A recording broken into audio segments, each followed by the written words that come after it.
हो सकता है आज से पहले आप इंडिया को एक गरीब कंट्री मानते हो, आपको लगता हो हम आज इंडिया में रहते हैं और इंडिया बहुत गरीब है। वेल, कितना गरीब है आज आपको ये पता लग जाएगा। आज आप अगर इंडिया के सिर्फ 2000 रुपए ले लें और आप 2000 रुपए लेके आपको बताना है मुझे, आप वर्ल्ड की ऐसी कौन सी कंट्री में जा सकते हो जहां पर ये 2000 रुपए बन जाए आपका 6 करोड़ 40 लाख रुपए। जरा सोचिए ऐसी कौन सी कंट्री है। यहां पे मैं लिख रहा हूं क्या ऑस्ट्रेलिया है? The answer is no. Australia तो बहुत अमीर है इंडिया से, आप कहोगे नहीं है। चाइना है? नहीं, चाइना भी नहीं है। अगर हम यहां पे देखें, आप हो सकता है अफ्रीकन कंट्रीज को देख रहे हो सकता है गरीब कंट्रीज हैं, यहां पर लेके जाएंगे तो बन सकता है। वेल, यहां पर भी नहीं बनेगा। आप अगर यहां पर आ जाओ इस साइड पे तो आपको लगेगा सर यूएस, नहीं, यूएस तो बहुत अमीर है, कनाडा बहुत अमीर है, मैक्सिको भी अमीर है, कोलंबिया भी इंडिया से अमीर है, ब्राजील भी इंडिया से अमीर है। तो सर ऐसी कौन सी कंट्री है कि अगर हम 2000 रुपए इंडिया के लेकर जाएं तो 6 करोड़ 40 लाख बन जाए? Well, let me tell you the answer. The answer is Venezuela. हो सकता है आपने आज तक वेनेजुला का नाम भी ना सुना हो, बट जो ये वेनेजुला है, आज आप इसके बारे में सुन के और समझ के हैरान होने वाले। मैं बताता हूं क्यों। 1811 तक वेनेजुला पे स्पेन रूल करती थी। अब अगर आपको पता हो, मैं इससे कुछ टाइम पहले मैड्रिड गया था और जब मैं मैड्रिड में गया था, वहां पे जिस होटल में रुका था, वहां पे जो मैनेजर था उसने मुझे कमाल की सर्विस दी। मैं बड़ा सेटिस्फाइड था उनकी सर्विसेज से, बहुत अच्छा लगा मुझे उस होटल में रुक के। तो मैंने उसके मैनेजर से बात करी और मुझे पता लगा कि वो इंसान स्पेन का नहीं। उसने मुझे बताया सर मैं वेनेजुला से हूँ, और मैं बहुत सही टाइम पे वहां से निकल आया। मैंने कहा ऐसा क्यों? तो उसने जो मुझे वेनेजुला के बारे में बताया, इनफैक्ट इंडिया के अंदर मेरे एक फाइनेंशियल कोच है, उनके जो ब्रदर हैं वो वेनेजुला के अंदर अपने रेस्टोरेंट चलाते थे, उनकी चेन ऑफ रेस्टोरेंट्स थे।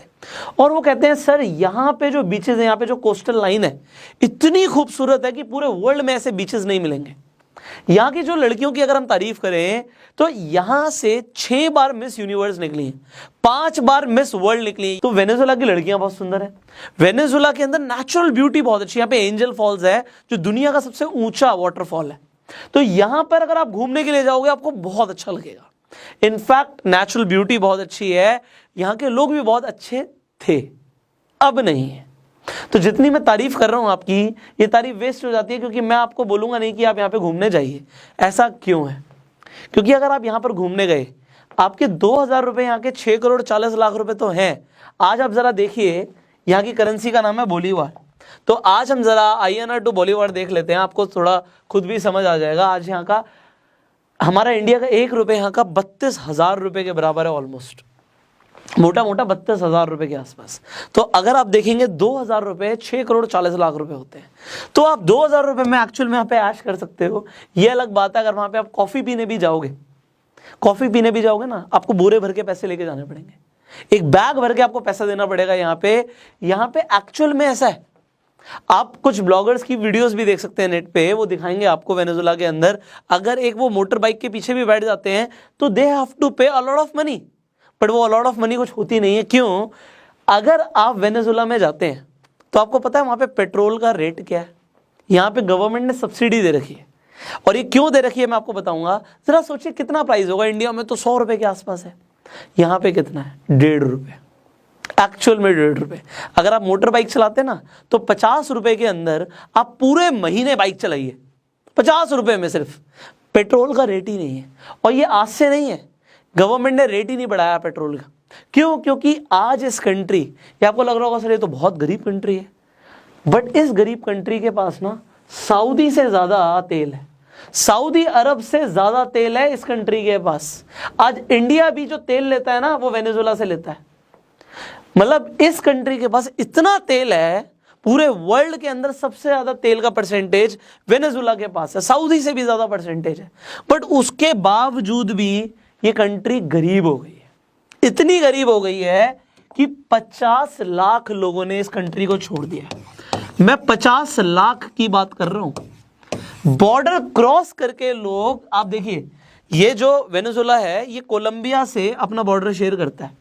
लोग एक्चुअल में वेनेजुला छोड़ के कोलंबिया के अंदर गए हैं, और कोलंबिया ने इन्हें जगह दी है, क्योंकि एक टाइम पे वेनेजुला इतना अमीर था कि उसने कोलंबिया की हेल्प करी। और अभी वेनेजुला के अच्छे दिन बिल्कुल भी नहीं चल रहे, बिल्कुल भी नहीं चल रहे। क्यों नहीं चल रहे मैं आपको बताता हूं। सो यहाँ के एक प्रेसिडेंट थे जिनका नाम था हुगो चावेज। अब जब आप हुगो चावेज के बारे में पढ़ेंगे आपको सुन के बड़ी हैरानी होगी कि इतना बढ़िया प्रेसिडेंट पूरी दुनिया में कभी ना हुआ है और ना ही होगा। इन्होंने जितना अपनी पब्लिक के लिए किया इतना कोई प्रेसिडेंट सोच भी नहीं सकता। बट इन्हीं का किया करा है कि वेनेजुएला डूब गया। 1999 से लेके 2013 तक इन्होंने रूल किया। लोग इन्हें ऐसा मानते थे भगवान है जी ये, क्योंकि ये जितना करते थे इतना कोई नहीं करता था। 2013 में इनका देहांत हुआ। उसके बाद इन्हीं का जो राइट हैंड था जिनका नाम था निकोलस मुडारो, ये प्रेसिडेंट बन गए जी वेनेजुएला के। बट इन्हें लोग इतना नापसंद करते हैं कि आज की रेट में अगर किसी को सबसे ज्यादा गालियां पड़ती होंगी ना किसी भी पॉलिटिशियन को, तो ये सबसे नंबर 1 पे होंगे। ऐसा क्यों है? इन्होंने इतना बढ़िया किया, इन्होंने ऐसा नाम बना लिया कि भैया इससे बेकार आदमी नहीं हो सकता। ऐसा क्यों हुआ समझाता हूं मैं आपको। देखिए वेनेजुएला के पास मैंने आपको बताया था कि सबसे ज्यादा तेल है। वेनेजुएला के पास क्योंकि सबसे ज्यादा तेल है, वेनेजुएला ने तेल की सप्लाई करना शुरू किया पूरे वर्ल्ड को। अब जब वर्ल्ड वॉर 1 हुआ, वर्ल्ड वॉर 2 हुआ, तो पूरे वर्ल्ड को तेल चाहिए था। किसने सप्लाई किया? वेनेजुएला ने। और वेनेजुएला के पास क्या आ गया? पैसा आ गया, बहुत दबा के पैसा आ गया वेनेजुएला के पास। अब जब वेनेजुएला के पास पैसा आया तो इंडिया के अंदर प्राइवेट कंपनीज है। ह्यूगो चावेज को ऐसा लगता था कि यार जो कंपनीज है, बिजनेस है, वो लोग ज्यादा कंट्रोल ना करें, वो गवर्नमेंट कंट्रोल करे। तो वहां पे जो तेल को कंट्रोल कर रहा था वो गवर्नमेंट कंपनी कंट्रोल कर रही थी। एंड क्योंकि जो तेल गवर्नमेंट कंट्रोल कर रही थी, अब इस कंपनी में जितने भी लोग काम कर रहे थे तो उन्हें जॉब कौन सी मिलेगी? Government job. अब सत्ता पाने के लिए इन्होंने क्या किया? ये बोल दिया इलेक्शन के अंदर कि जी हम आप सबको जॉब देंगे। और इन्होंने जॉब बांटनी शुरू करी। कमाल की बात है, जब हम कभी जॉब बांटते हैं, जॉब देते हैं, तो या तो वहां पे वैकेंसी निकलती है, भाई जॉब की जरूरत है, हमें जरूरत है काम करवाने की, इसलिए हम जॉब दे रहे हैं। बट इन्होंने कहा नहीं नहीं नहीं, बहुत पैसा है तेरे भाई के पास, पैसा बहुत है, हमारे पास पैसा बहुत है। इस कंपनी को बोला कि आप बस जॉब दो, लोग बस आए सुबह और शाम को चले जाएं, उन्हें कपड़े दो पहनने के लिए, ड्रेस दो, प्रॉपर यूनिफॉर्म्स दो, और कोई फर्क नहीं पड़ता वो काम करे ना करे, बस ये देखना चाहिए कि ह्यूगो चावेज ने जैसा बोला वैसा किया, नौकरियां दी हैं सबको। अब नौकरी भी कैसी देते थे? पूरे लैटिन अमेरिका को अगर आप देखेंगे तो जब ह्यूगो चावेज थे तो वेनेजुएला में लोगों को गवर्नमेंट जॉब्स के अंदर सबसे ज्यादा पैसा मिलता था। मतलब इनकी लीडरशिप में सबसे ज्यादा पेमेंट मिलती थी वेनेजुएला के लोगों को। तो वेनेजुएला के लोग बहुत खुश थे भाई। वो खुश क्यों ना हो, क्योंकि भाई गवर्नमेंट जॉब दे रही है और पैसा इतना दे रही है कि प्राइवेट काम करने की जरूरत ही नहीं है। अब लोगों को फ्री की आदत इन्होंने डालनी शुरू करी। फिर उन्होंने क्या किया? भाई तुम्हें घर चाहिए, घर मत खरीदो, घर भी गवर्नमेंट देगी, फ्री, बिल्कुल मुफ्त। लोगों ने कहा अरे वाह, घर फ्री, ऐसा लीडर तो हो ही नहीं सकता, मजा आ गया। फ्री में इन्होंने घर दे दिया। पैसा कहां से आ रहा था? भाई तेल निकाल रहे थे, तेल बेच रहे थे, पैसा आ रहा था, पैसा था, इन्होंने पैसा बांट दिया, यहां पे लोगों को जॉब दे दी, फ्री की नौकरियां दे दी, फ्री के घर दे दिए। अब लोगों ने कहा जी अब हमारे पास तेल इतना है तो तेल के रेट मत बढ़ाओ, सब्सिडी दो। अब जितना इन्हें खुद तेल पड़ता था, प्रोडक्शन कॉस्ट पड़ती थी, उससे कम में इन्होंने तेल बांटना शुरू किया। आज की डेट में भी यहाँ पे जो तेल का रेट है वो बढ़ा नहीं है। ये बंदा इतना रिस्क नहीं ले सकता तेल बढ़ा दे रेट, तो इसने 0.02 डॉलर में आज की रेट में इंडिया का ऑलमोस्ट 1.47 रुपीज के आसपास आपको 1 लीटर तेल मिल जाएगा। मतलब 1.5 रुपए के आसपास जो मैंने बताया था, आपको तेल मिल जाएगा 1 रुपए के, मतलब 1-1.5 रुपए के आसपास। तो यहां पे ये लीटर का रेट है। इतना सस्ता तेल इन्होंने बांटना शुरू किया। अब इसका पैसा कौन दे रही है? अगेन गवर्नमेंट दे रही है। तो उस टाइम पे जब पैसा आ रहा था, तेल बहुत है, हम देख लेंगे, देखा जाएगा, इन्होंने बहुत फ्री का बांटा। 2013 में मर गए, लोगों को लगा ओ भगवान चले गए जी हमारे, सब कुछ तो फ्री में दे रहे थे। बट जब इनका राइट हैंड आया 2015 के अंदर तेल के प्राइस क्रैश हो गए। इन्होंने क्या किया? फ्री में तो बहुत कुछ बांट दिया, किसी और बिजनेस की तरफ, किसी और सेक्टर की तरफ ध्यान ही नहीं दिया। बस हम तेल से पैसा कमाएंगे। ना एग्रीकल्चर की तरफ ध्यान दिया, ना मैन्युफैक्चरिंग यूनिट्स लगाई, ना किसी तरीके से सर्विस इंडस्ट्री में आगे बढ़े। भैया कुछ है ही नहीं इस देश में तेल के अलावा। तो तेल के अलावा इन्होंने कुछ काम नहीं किया। ऑल्दो भाई अगर आपके पास तेल बहुत ज्यादा है तो अपनी मशीनरीज में इन्वेस्ट करो, वो भी नहीं किया, कुछ अपग्रेड ही नहीं किया, बस पैसा आया बांटते चले गए लोगों में। तभी मैंने बोला कि ऐसा प्रेसिडेंट नहीं मिलेगा कि पैसा आए और बांटता ही चला जाए, इन्होंने ऐसे ही किया। पर जब आया निकोलस मुडारो 2015 के अंदर, जब ऑयल प्राइसेस क्रैश हुए, भाई साहब इनकी इकॉनमी ऐसी गिरी है ना, ऐसी गिरी है, संभाल नहीं पाए। आप देखो जो कंपनी गवर्नमेंट ओन्ड है, इन्होंने जॉब तो दे रखी है, काम करवा नहीं रहे, पैसा आ नहीं रहा, पैसा जेब से दे रहे हैं, तो क्या होगा भाई साहब जी? इन्होंने किया क्या जो कि जिम्बाब्वे ने भी किया था। निकोलस भाई साहब कहते हैं कि ऐसा है, आप नोट छापो और लोगों में बांट दो। सोचो कितना बढ़िया प्रेसिडेंट है, नोट छाप रहा है, लोगों में बांट रहा है। आप कहोगे ओहो, नोट जैसे इन्होंने करेंसी को प्रिंट किया, इनका जो बोलीवार था ना, वो इतनी बुरी तरह क्रैश हुआ, इतनी बुरी तरह क्रैश हुआ कि आज तक वो संभल नहीं पाया। नोट बांट दिए लोगों में। अब इन्होंने देखो मैनिपुलेशंस भी कैसे कैसे करे। आज की डेट में हम, अगर आज हमारे पास डॉलर है, हम इंडियन करेंसी लेने जाएंगे तो हमें $1 के बदले में मोटा मोटा अगर आप देखेंगे 74 रुपीज मिलेंगे। अगर आप एक्सचेंज रेट में जाओगे, कुछ फीस वगैरह भी काट लेते हैं, मान लीजिए 72 रुपीज मिलेंगे, तो एक स्टैंडर्ड इंटरनेशनल प्राइसिंग है।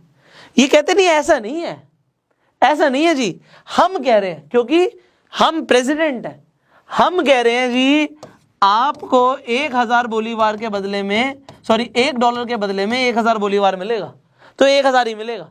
अगर हम कह रहे हैं 10,000 मिलेगा तो 10,000 मिलेगा, बट ऐसा है नहीं। बोल तो उन्होंने दिया, बट कौन दे रहा है उन्हें? आप समझिए ये किस चीज के ऊपर डिपेंड करता है। आज एक आदमी ने $1 की कोई चीज यूएस से खरीदी है,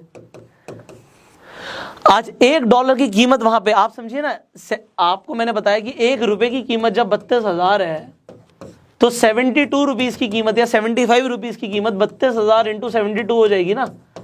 तो अगर तुम बोल दोगे कि 10,000 रुपए का है, तो इतना बेवकूफ कौन होगा जो यूएस में खर्च करके आ रहा है $1 और कोई सामान लेकर आ रहा है और तुम्हारी कंट्री में वो इतना सस्ता बेच दे? ऐसा नहीं होगा, और ऐसा हुआ भी नहीं।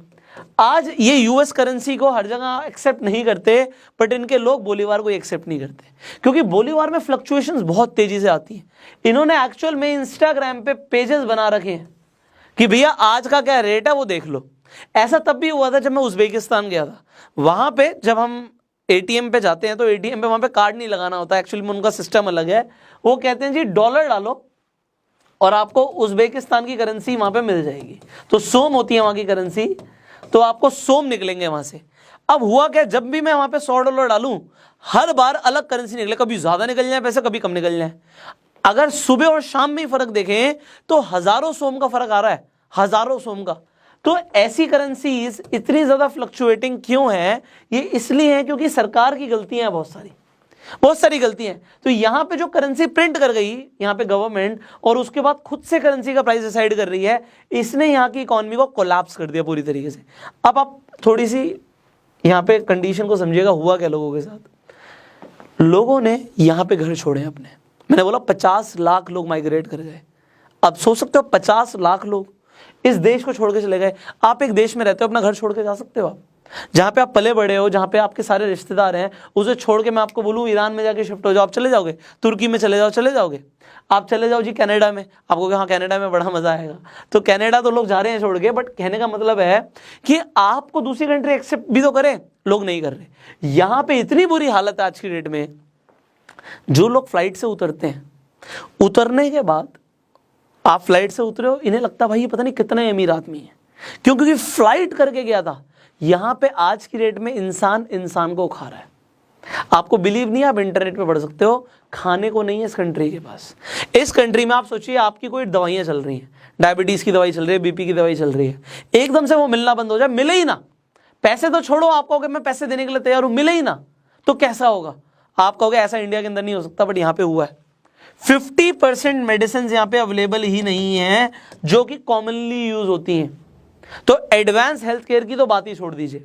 अब यहां पे कोविड भी पहुंच चुका है, सिचुएशन बदतर होती जा रही है, यहां पे रुक ही नहीं रही। अब मैं बोल रहा हूं इंसान इंसान को खा रहा है। आप एयरपोर्ट से उतरते हो, आपके पास पैसा बहुत है, आपको उठा लेते हैं, किडनैप कर लेते हैं, मर्डर कर देते हैं। ये जो मैं बोल रहा हूं जितनी आसानी से, ये इतनी आसानी से यहां पे हो रहा है। लोगों को लूटा जा रहा है, लोगों को खाया जा रहा है, और इतना बुरा किसी कंट्री के साथ नहीं हो सकता था। यूएस ने बीच में कई बार बात करी कि जी हम कंट्रोल ले आते हैं, मतलब पूरा का पूरा ये वेनेजुला खरीदने के चक्कर में है क्योंकि इतना सस्ता हो गया सब कुछ। देखिए यहां की इकोनॉमी कब रिवाइव करेगी we do not know, but जब हम बोलते हैं ना कि सरकार हमारी मदद करे, हम सरकार से कुछ मांगते हैं, मैं आम लोगों से बात कर रहा हूं, जब भी आप गवर्नमेंट से हेल्प मांगते हो, ये गवर्नमेंट से हेल्प मांगने के चक्कर में आप कहते हो हमें फ्री का सब कुछ मिल जाए, फ्री की बिजली मिल जाए, फ्री का पानी मिल जाए। गवर्नमेंट को पास पैसा आता कहां से है? कैसे आएगा पैसा? उनके पास किसका पैसा है? आपका पैसा, टैक्स देते हो पैसा आ रहा है, या फिर गवर्नमेंट कमाई कर रही है कुछ वहां पे। तो चलो जी कंपनियां जो थी वो कैपिटलिस्टिक कंट्री नहीं है, वहां पे कैपिटलिज्म इतना ज्यादा नहीं है, तो गवर्नमेंट की कंपनी थी, गवर्नमेंट ने प्रॉफिट कमाया, बट किस देश के रिसोर्स यूज करके? उसी देश के। तो गवर्नमेंट में जो पॉलिटिशियंस है ना वो खुद पैसा बनाने के चक्कर में होते हैं, और आपको फ्री इसलिए देते हैं कि आपके वोट्स मिल जाए उन्हें। आप जितनी बार फ्री फ्री फ्री बोलते हो, वो प्रेशर, वो दबाव गवर्नमेंट पे आता है। और फ्री की चीजें ज्यादा ना मांगे कि गवर्नमेंट को ही बोलें कि सब कुछ फ्री में दो, हमें सब्सिडी दो, हमें ये दो वो दो। डेफिनेटली जरूरत है उस वर्ग को उठाने की जो एक्चुअल में सरवाइव भी नहीं कर पा रहा, वहां पे जरूरत है। समझ आता है कि भैया कुछ भी नहीं है, खाने को भी नहीं है, तो वहां पे गवर्नमेंट से हेल्प मांगते हैं लोग। बट इंडिया के अंदर अभी भी मेंटालिटी है वही गवर्नमेंट जॉब्स, हमें गवर्नमेंट जॉब चाहिए। बट गवर्नमेंट कहां से देगी अगर वैकेंसी नहीं है? अगर इंडिया में भी सिर्फ ये वोट्स पाने के चक्कर में वही किया गया जो हुगो चावेज ने किया था, क्या होगा? बस नौकरियां दे दो क्योंकि हमें वोट मिल जाएंगे, हम दिखाएंगे हमने इतनी नौकरियां दी हैं, अगली बार भी हम ही खड़े हो जाएंगे, और फिर इंडिया डूब जाएगा। इंडिया कैसे उठेगा? जब यहां पे सेल्फ मेड लोग निकलेंगे। We want self made people. देखो मैं आपको इंस्पायर करना चाहता हूं आज कि आप सेल्फ मेड बनो। इस फ्री के चक्कर में देश को बर्बाद मत करो, और लोगों को भी बोलो। यहां पे जब गवर्नमेंट, मैं अपने ड्राइवर की बात करता हूं, मैंने अपने ड्राइवर से अभी कुछ दिन पहले पूछा कि गवर्नमेंट ने इतनी फैसिलिटीज दी, इतनी स्कीम्स दी, आपने कितनी स्कीम्स का फायदा उठाया?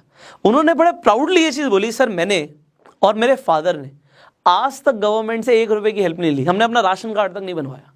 देखो मेरे ड्राइवर हैं, डेफिनेटली बहुत ज्यादा अमीर तो नहीं होंगे, बहुत ज़्यादा पैसे नहीं कमाते होंगे, ऑल दो मेरे जो ड्राइवर हैं उनके पास अपनी लैंड, अपनी ज़मीनें हैं, वो अच्छा कमाते भी हैं, मेरे साथ रह के वो खुश हैं, ही इज़ हैप्पी, सेटिस्फाइड। देखो हर किसी का सेटिस्फैक्शन लेवल होता है, हर कोई करोड़पति नहीं बनना चाहता, but yes they are satisfied. And they said sir जब हम कमा रहे हैं, अपने पैरों पे खड़े हैं, हमारी ज़मीन पे खेती हो रही है और हम कर रहे हैं, ठीक है, हम ना गवर्नमेंट को कोस रहे ना उससे पैसे मांग रहे हैं, हम आत्मनिर्भर हैं, हम सेल्फ मेड हैं। और यही सुनना था मुझे कि वो सेल्फ मेड है, भाई मैं खुद से पैरों पे खड़ा हूं और मुझे गवर्नमेंट की हेल्प नहीं चाहिए। उल्टा अगर मैं टैक्स देता हूं या मैं कुछ खरीदता हूं, डायरेक्ट टैक्स नहीं देते, मान लो बहुत ज्यादा इनकम नहीं है कि डायरेक्ट टैक्सेशन के अंदर आए, इंडायरेक्ट टैक्स दे रहे हैं, तो मैं ही उल्टा दे रहा हूं, मैं मांग नहीं रहा कुछ। क्योंकि अगर मैं ही मांगने लग जाऊंगा, आज मेरे पास है, आप देखोगे ऐसे बहुत सारे लोग हैं इंडिया के अंदर इतने अमीर है कि उन्हें राशन कार्ड बनवाने की जरूरत नहीं है, बट फिर भी वो राशन खरीद के ले आते हैं। क्यों जी? फ्री का मिल रहा है। पैसा होने के बावजूद भी गवर्नमेंट की हेल्प चाहिए, और जिनको एक्चुअल में चाहिए होती है उन्हें मिलती नहीं। ऐसा मैं ये नहीं कह रहा गवर्नमेंट हेल्प ना करे, डेफिनेटली करे, उस वर्ग की जैसे जरूरत है।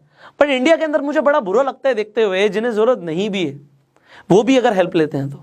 और आप ऐसे बनो कि आप हेल्प कर सको, मांगो मत। इस वीडियो को मैं एंड करना चाहूंगा एक बहुत पावरफुल स्टोरी के साथ। एक बार 2 फ्रेंड्स थे, दोनों ही ऐसे थे कि उन्होंने बहुत मुश्किल से अपनी जिंदगी गुजारी, पैसा नहीं था, बहुत तकलीफ में जिंदगी जी, और दोनों ने भगवान से दुआएं मांगी। एक ने दुआ मांगी कि भगवान तूने मुझे बहुत तकलीफें दी हैं, मैंने बहुत तकलीफों में अपनी जिंदगी गुजारी है, अगली जिंदगी में तू मुझे ऐसा बनाइयो कि मुझे रोज पैसा मिले, जो इंसान मुझसे मिले वो मुझे पैसा देकर जाए, हर घंटे पैसा आ रहा हो मेरे पास, ऐसा बनाइयो। भगवान ने क्या बोला? तथास्तु। उसी का फ्रेंड उसने बोला कि भगवान देखो मैंने बहुत अच्छे से अपनी जिंदगी जी, कम था बट मैंने कम में गुजारा किया, बट अगली जिंदगी में मुझे ऐसा बनाना कि मैं लोगों की मदद कर पाऊं, मेरे पास पैसा हो, मैं लोगों को दे पाऊं। अगला जन्म होता है दोनों का, एक को भगवान बना देता है भिखारी। अब जब एक इंसान भिखारी बन जाता है, कटोरा हाथ में होता है, जो इंसान उससे मिलता है उसे पैसे देके जाता है, रोज पैसा आ रहा है उसके पास, हर घंटे पैसा आ रहा है उसके पास, कोई ना कोई आके पैसा देके जा रहा है। और जिस इंसान ने बोला, जो थैंकफुल था कि भगवान तुमने मुझे कम दिया, मैंने गुजारा किया, बट ऐसा बनाना कि मैं लोगों की मदद कर पाऊं, उसे उस शहर का सबसे अमीर आदमी बना देते हैं भगवान, और वो इतना धनी बन जाता है कि वो लोगों की मदद कर पाता है। तो बड़ा ध्यान से सोचिए कि आप मांग क्या रहे हो। अगर आपको ये वीडियो अच्छी लगी और आपको मैसेज अच्छा लगा, तो इस वीडियो में सबसे अच्छा क्या लगा वो नीचे कमेंट करके बताइएगा। लड़कियां, वेनेजुएला की लड़कियां बड़ी खूबसूरत है, या फिर इस वीडियो का मैसेज। वेल, जो भी आपको समझ आया, सबकी सोच अलग है, नीचे कमेंट करके बताइएगा। वीडियो अच्छी लगी जल्दी से लाइक कर दीजिए। इसी तरीके की और पावरफुल वीडियोस आप देखना चाहते हैं, मुझे कैसे पता लगेगा? कमेंट में लिखो ना। शेयर करो इस वीडियो को, सो दैट लोगों को समझ आए कि वेनेजुएला के साथ जो हुआ वो इंडिया के साथ ना हो। और शेयर करोगे तभी इंफॉर्मेशन लोगों तक पहुंचेगी। यूट्यूब पे वीडियो को देख रहे हो, सब्सक्राइब करो, नोटिफिकेशन बेल पे क्लिक करो, और फेसबुक पे देख रहे हैं तो फॉलो कीजिए। I will see you in the next video. Till that time, you go self made.